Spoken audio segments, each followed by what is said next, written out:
कुछ लोगों की फितरत नहीं बदलती। बंदूक के दम पर सत्ता कब्जाने वाले तालिबानी उन्हीं में से हैं। काबुल के गुरुद्वारे पर तालिबानियों ने हमला किया है, गार्ड्स को बंधक बनाकर तोड़फोड़ की है। ये वही गुरुद्वारा है जिसकी सुरक्षा की बात तालिबानियों ने खुद की थी। तालिबान का सत्ता साझेदार हक्कानी है। हक्कानी खुलकर आतंक की बात कर रहा है, आतंक का समर्थन कर रहा है। हक्कानी नेटवर्क के आतंकी अनस हक्कानी महमूद गजनवी की कब्र पर पहुंचा, वहां सजदा किया और उसके बाद उस कुख्यात लुटेरे के बारे में जमकर तारीफ की।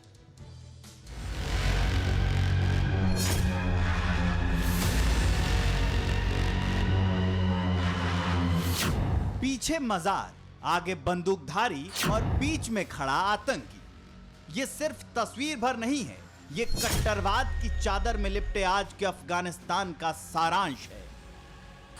ये तालिबान शासन की आतंक नीति का प्रमाण है। बंदूक के दम पर सत्ता हासिल करने वाले गिरोह का तब्दीली के नाम पर ढोंग का साक्ष्य है। ये चार तस्वीरें मान्यता प्राप्त आतंकियों के आक्रांताओं का महिमा मंडन करने का सबूत है, क्योंकि ये मजार है कुख्यात लुटेरे महमूद गजनी की, और इस मुरेठाधारी शख्स का नाम अनस हक्कानी है।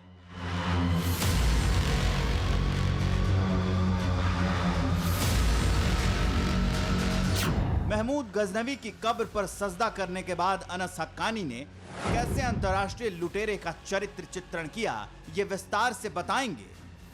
मगर उससे पहले ये जान लीजिए कि अफगानिस्तान में अनस हक्कानी होने का मतलब क्या है। अनस हक्कानी की पहचान ये है कि तालिबान का सत्ता साझेदार हक्कानी नेटवर्क का युवराज है, यानी ये जलालुद्दीन हक्कानी का छोटा बेटा है और सिराजुद्दीन हक्कानी का छोटा भाई। सिराजुद्दीन हक्कानी इस वक्त तालिबान सरकार में गृह मंत्री है और उस पर 37 करोड़ रुपए का इनाम है। अनस हक्कानी का चाचा खलील हक्कानी भी शरणार्थी मामलों का मंत्री है। हक्कानी नेटवर्क से जुड़े करीब 7 से ज्यादा बड़े नेता तालिबान सरकार में मंत्री हैं।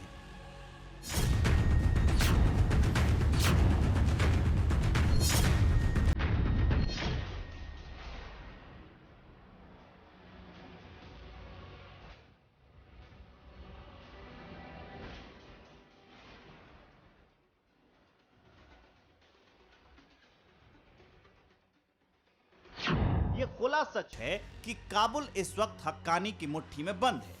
मुल्ला मार का तालिबान पर हक्कानी 7 गुना ज्यादा भारी है। तालिबान सरकार को हक्कानी अपनी उंगली पर नचा रहा है। इस वक्त अफगानिस्तान में जो कुछ हो रहा है वो सिर्फ हक्कानी अंसंस की मर्जी से हो रहा है। उसी हक्कानी संगठन का जेल रिटर्न अनस हक्कानी महमूद गजनवी के कब्र पर पहुंचा था। वही महमूद गजनवी जिसका नाम इतिहास के पन्नों में बतौर क्रूर लुटेरे के तौर पर दर्ज है। महमूद गजनवी वही है जो बार बार लुटेरा बनकर हिंदुस्तान आया और लूट कर ले गया, जिसने 17 बार सोमनाथ मंदिर पर आक्रमण किया था। सन 1024 में उसने आखिरकार सोमनाथ मंदिर के प्रमुख देवता भगवान शिव की मूर्तियों को खंडित कर दिया था। महमूद गजनवी तुर्क वंश का पहला स्वतंत्र शासक था और उसने 998 से 1030 ईस्वी तक शासन किया था। महमूद गजनवी ने बार बार हिंदुस्तान और हिंदुओं के मंदिरों को निशाना बनाया, क्योंकि उस समय मंदिरों में धन संपदा बहुत हुआ करती थी, तो मुस्लिम आक्रांता देश में आते थे और यहां से हीरे जवाहरात लूट कर लेकर चले जाते थे। यही वजह है कि अफगानिस्तान के गजनी से आकर महमूद गजनवी ने मंदिरों में लूटपाट की। यहां की अपार संपत्ति को वो लूट कर गजनी ले गया था। महमूद इतना विध्वंसकारी शासक था कि लोग उसे मूर्ति भंजक कहने लगे थे। हालांकि 59 बरस की उम्र में तड़प तड़प कर मर गया था। तलवार की धार पर इस्लाम का प्रचार करने वाले तुर्की मूल के शासक के उसी अफगानी बेटे की कब्र पर अनस हक्कानी पहुंचा था। कुख्यात लुटेरे के कब्र पर सजदा करने के बाद अनस हक्कानी ने अपनी तस्वीरें ट्विटर पर टांगी और फक्र के साथ महमूद गजनवी का कुछ यूं जिक्र किया। हमने 10वीं शताब्दी के एक प्रमुख मुस्लिम योद्धा और मुजाहिद सुल्तान महमूद गजनवी की दरगाह का दौरा किया। गजनवी ने गजनी क्षेत्र में एक मजबूत मुस्लिम शासन स्थापित किया और सोमनाथ की मूर्ति को तोड़ दिया। अनस हक्कानी जिस महमूद गजनवी को वीरता का पर्याय बताकर पूज्य भाव में विभोर हो गया, जिस आक्रांता के आदर में शब्दों का पिरामिड बनाकर उसके शीर्ष पर उसे बिठा दिया, शैतानों का वो सरदार अमन पसंद आम अफगानियों की नजर में कितनी इज्जत और पहचान रखता है, इसका जिक्र कभी पूर्व प्रधानमंत्री अटल बिहारी वाजपेयी ने कुछ यूं किया था। विदेश मंत्री के नाते मैं अफगानिस्तान गया था। आपको सुनकर ताज्जुब होगा। अफगानिस्तान के अपने मेजबानों से मैंने कहा, मैं गजनी जाना चाहता हूं, गजनी। पहले वो मेरी बात उनकी समझ में नहीं आई। कहने लगे गजनी तो कोई टूरिस्ट स्पॉट नहीं है, गजनी में कोई 5 स्टार होटल नहीं है, गजनी में आप जाकर क्या करेंगे, गजनी में आप जाकर क्या देखेंगे। मैं उन्हें पूरी बात नहीं बता सकता। मेरे हृदय में कहीं गजनी कांटे की तरह से चुभ रहा है। जब से मैंने गजनी से आए एक लुटेरे की कथा पढ़ी है और किशोरावस्था में पढ़ी है, मैं देखना चाहता था वो गजनी कैसा है। आपको सुनकर ताज्जुब होगा, महमूद गजनी का अफगानिस्तान के इतिहास में कोई स्थान नहीं है। उसी गजनवी की कब्र पर चादर लेकर अनस हक्कानी गजनी शहर पहुंचा था, हिंदुस्तान के दुश्मन का महिमा मंडन किया और सोमनाथ मंदिर का जिक्र कर हिंदुस्तान और हिंदुस्तानियों के सूखे हुए जख्म को कुरेदने की कोशिश की। हालांकि ये कोई पहली बार नहीं है जब अनस हक्कानी ने भारत का दुश्मन के तौर पर जिक्र किया हो या फिर भारत के खिलाफ बोला हो। हाल ही में एक इंटरव्यू में हक्कानी ने कहा था कि अफगानिस्तान भारत का दोस्त नहीं है। उसने भारत सरकार और भारत की मीडिया की भी जमकर आलोचना की थी। अनस हक्कानी ने कहा था कि भारत को अफगानिस्तान की तरफ अपनी नीति में बदलाव करने की जरूरत है। तो सवाल यहीं से उठता है कि अनस हक्कानी बार बार भारत विरोधी बयान क्यों देता है? मुल्ला मार्का तालिबान से इतर हक्कानी का बयान क्यों होता है? क्यों हक्कानी हमेशा भारत और अफगानिस्तान के बीच लकीर खींचने के फिराक में रहता है?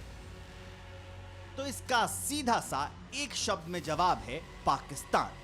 वही पाकिस्तान जिसकी ऑक्सीजन पर हक्कानी नेटवर्क चलता है। हक्कानी और पाकिस्तान के रिश्तों को बारीक से समझने के लिए हक्कानी नेटवर्क को उसके स्थापना से समझना होगा। हक्कानी नेटवर्क का गठन पूर्व मुजाहिदीन कमांडर जलालुद्दीन हक्कानी ने किया था। खैबर पख्तूनख्वा प्रांत में दारुल उलूम हक्कानिया में कट्टरपंथी बनाया गया था, जहां से हक्कानी नेटवर्क का नाम पड़ा। पाकिस्तान के उत्तरी वजीरिस्तान में हक्कानी नेटवर्क का बेस है, जहां उसकी समानांतर सरकार चलती है। अफगानिस्तान के पूर्वी हिस्से में भी इसका प्रभाव काफी ज्यादा है। सूत्र बताते हैं कि हक्कानी नेटवर्क को गल्फ कंट्री और पाकिस्तान से फंडिंग होती है। हक्कानी नेटवर्क को पाकिस्तान और उसकी खुफिया एजेंसी ISI का खुला सपोर्ट है। रिपोर्ट्स बताते हैं कि ISI के इशारे पर हक्कानी नेटवर्क आतंकी हमला करता रहा है। कहा जा रहा है कि ISI के दबाव के वजह से ही तालिबान सरकार में सिराजुद्दीन हक्कानी को गृह मंत्री बनाया गया।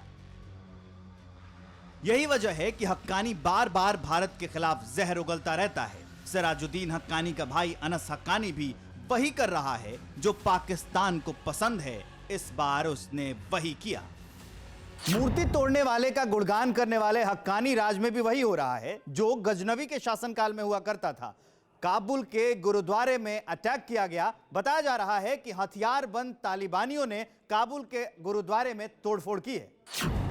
यह है काबुल का गुरुद्वारा, जिसे गुरुद्वारा करते परवान कहते हैं। यहीं पर तालिबानियों ने कोहराम मचाया है। रिपोर्ट्स के मुताबिक 15 से 16 हथियारबंद अज्ञात लोग गुरुद्वारे के अंदर दोपहर के वक्त पहुंच गए। तालिबानी शैतानों ने 3 गार्ड्स के हाथ पैर बांध दिए। उन्होंने बाहर जाते हुए CCTV भी तोड़ दिए। काबुल का ये वही गुरुद्वारा है जो तालिबान शासन आने के बाद सिखों और हिंदुओं के लिए पनाहगार बनना था। तब तालिबान ने आश्वासन दिया था कि यहाँ के लोगों की सुरक्षा की जाएगी, लेकिन काबुल पर कब्जा होते ही तालिबान अपनी असलियत पर आ चुका है।